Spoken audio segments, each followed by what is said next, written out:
Donc rebonjour, donc la deuxième partie de cette vidéo sur le concertino de Chaminade. Donc là on est presque au final, on n'est pas encore au final, on est dans la deuxième partie déjà, dans la partie rapide avec les triolets doubles pour la flûte.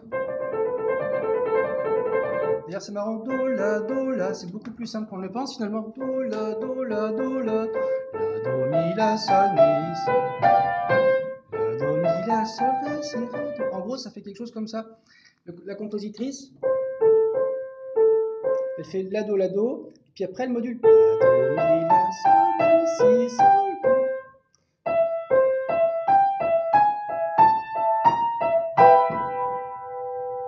En fait, c'est le schéma harmonique est assez simple. D'ailleurs, ça se vérifie au piano.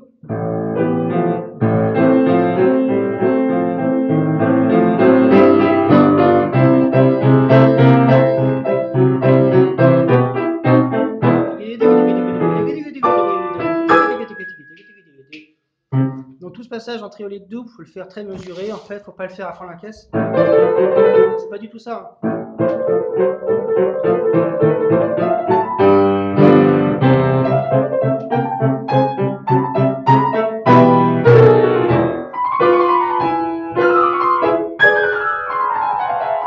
Alors là, attention, pareil, il faut rester mesuré. En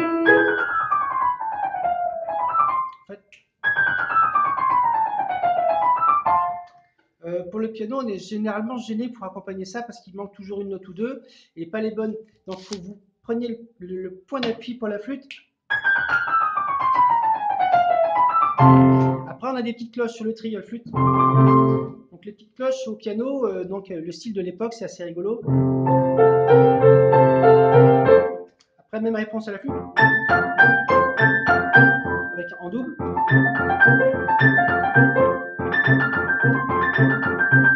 D'accord. Donc, oui, les cloches, ça fait partie des choses qu'on entendait souvent à l'époque. Il ne faut pas oublier d'abord que le 19e siècle était un siècle romantique. Et même si lui, il est composé en 1902, le concertino, c'est quand même influencé par tout le 19e siècle, donc le siècle romantique. Et à l'époque, l'église et le petit village, la cloche du petit village, c'était important. Et même si Madame Chaminade, elle est parisienne, et les cloches, ça a quand même une importance dans l'histoire de l'opéra, de l'opérette. Si vous regardez les cloches de Corneville, qui est une opérette qu'on représente assez souvent encore, on a le phénomène de cloche complètement dans la musique. Donc là, on l'a encore.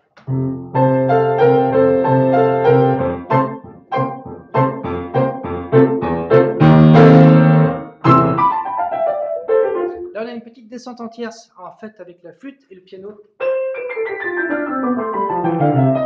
D'accord. Donc, il faut bien être en place. Alors là, un accord en fait fa, le fa va descendre au mi, le ré qui va monter au mi, le ré dièse au mi. D'accord. Donc, on arrive sur l'accord de 6-4 sur la dominante. Cadence parfaite en la mineur. Et après, rebelote hein, avec un deuxième passage de triolet. Voilà, c'est sur que des doubles. Pareil, il ne faut pas se faire avoir par le.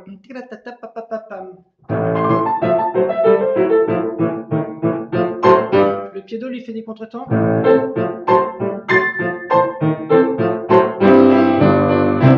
Ce serait facile s'il n'y avait pas la flûte au-dessus, donc il ne faut vraiment pas rater pour le flûtiste. Après, ça va tout seul. Bon, beau passage, on est toujours à la mineure.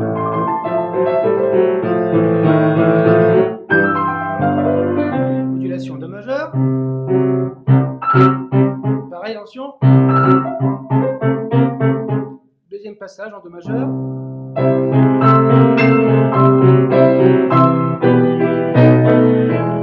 Un petit tour en mi mineur. Ça bouge beaucoup quand même. On retourne pas en un accord bizarre et au lieu de passer en la mineur.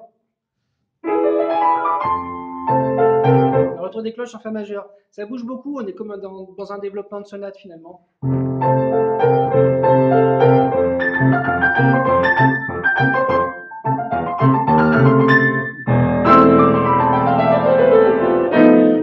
Bon, alors là, on a un petit accord qui est sympa. Le ré dièse qui va aller toujours comme tout à l'heure sur le mi. si on a une seule note à placer sur le Mi, une grande montée, et puis alors là,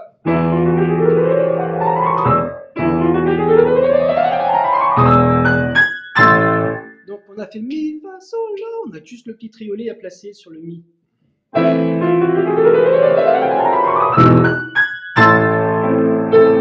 Et alors après ça, cette grande montée, donc là on a une impression de puissance qui arrive, et là on arrive au beau passage de ce concertino, on arrive vraiment à l'apogée, le climax, l'apothéose de ce concerto, donc on y va tranquillement, on a une petite montée en puissance, on redescend en nuance après ce grand forté, thème au piano.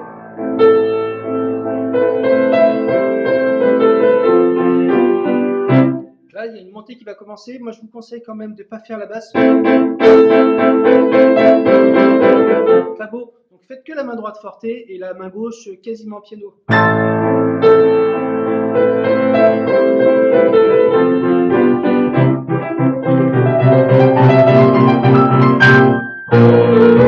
Modulation mi mineur. Pardon.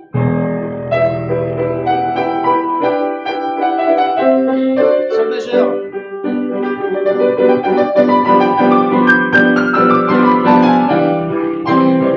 Alors là, cette grande apothéose arrive là. J'ai aussi de vous la simplifier avec des octaves en rajoutant quelques notes pour vous faire sentir un petit peu l'ambiance de ce passage qui est vraiment fantastique. Ça, c'est un très très beau passage. C'est vraiment la belle chose qui fait que ce concertino, il est si beau que ça finalement. Donc on a ces montées. Ce qui est rigolo à la main gauche, on a la mineure par exemple.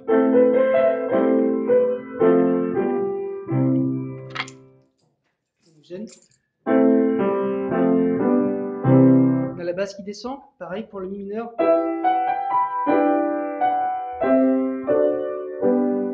Pareil, ça monte. Vous voyez cette écriture qui s'élargit comme ça, qui va s'élargir visuellement, mais aussi avec le son, comme ça. L'écriture pianistique, c'est joli, c'est joliment fait, c'est très facile à accompagner, c'est très agréable ce passage.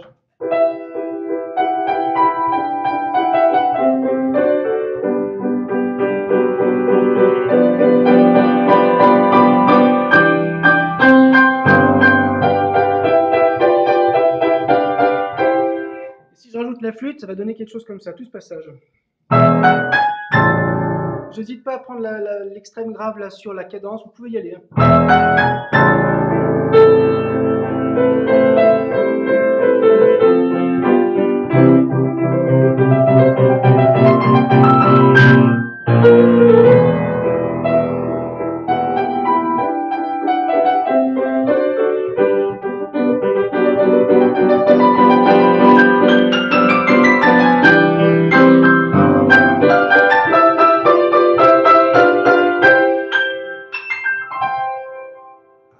L'apothéose, hein, n'est-ce pas? Après, ça va se calmer, donc il faut que vous soyez vraiment à fond sur ce passage.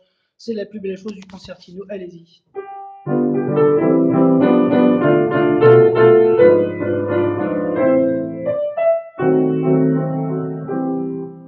Donc là, ça, vous avez compris, ça s'est calmé.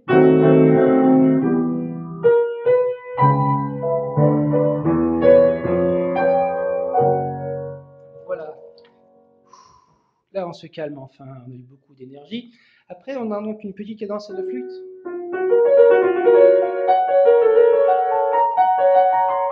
Donc là, sur l'accord de Fa dièse majeur.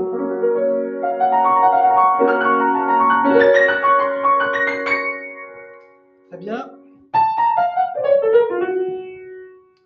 Toujours sur Fa dièse majeur. Le thème en Fa dièse majeur. Alors là, pas très facile pour la flûte. Je conseille quand même de rester sur les notes du haut. La note du bas, il faut la faire sonner, mais elle n'a pas tellement d'importance.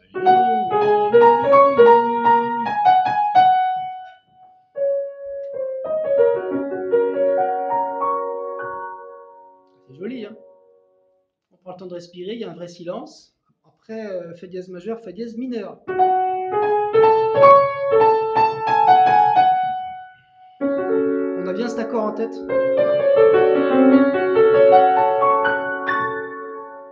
Après, vous avez des gammes. Des petits arpèges qui sont très mignons. Après, fin de la cadence.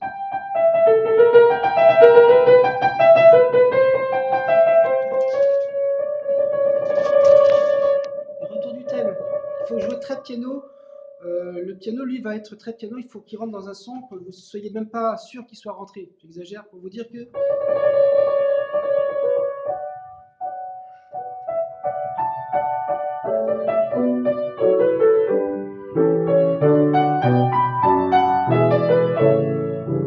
Ça chante bien ce concertino, il est agréable à jouer, il est vraiment très très beau.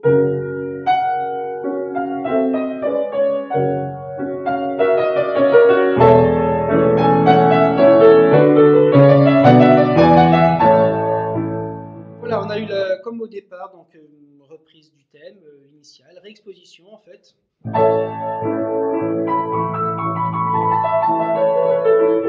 Même chose, au départ, c'est la même partie.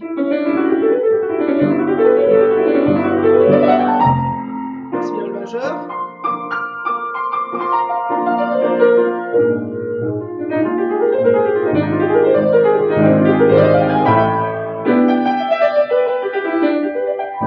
Après, c'est la même chose. Donc, les grandes descentes. Et alors là, donc, on a comme au départ, donc cette grande cadence en Ré majeur, sauf cette fois-ci, c'est une cadence rompue.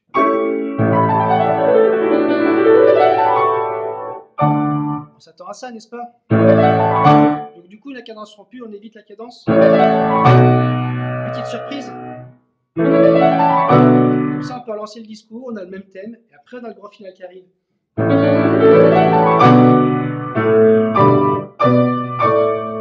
Do, il est joli. Ré comme pédale et le Do qui passe.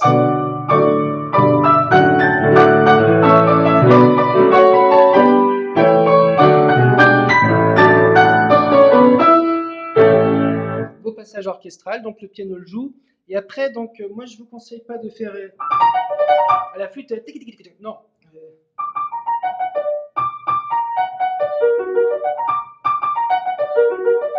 Là, faut penser que c'est une éniole en fait. Donc,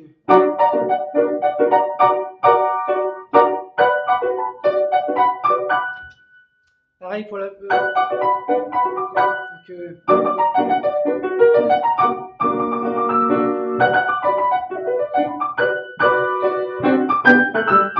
d'accord. Donc vous êtes parti comme ça. La partie de piano, si je fais ce qui est écrit, ça va être ça.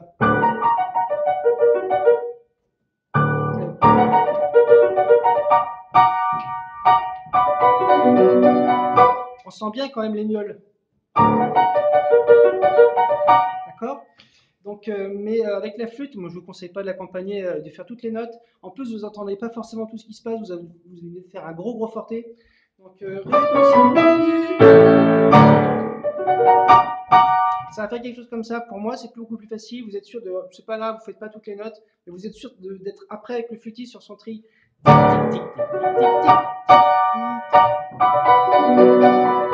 Pour les doigtés de cette chose-là, moi je vous conseille ça. Regardez bien. Comme ça, votre main ne bouge pas, c'est plus facile. Si je mets la main gauche, la main gauche, je la mets comme ça.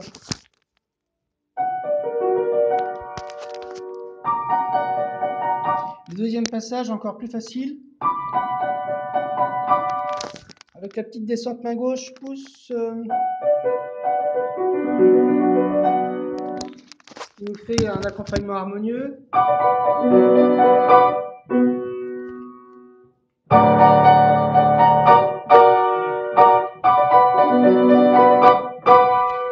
L'éniole, elle est vraiment écrite par Cécile Chaminade sur le deuxième.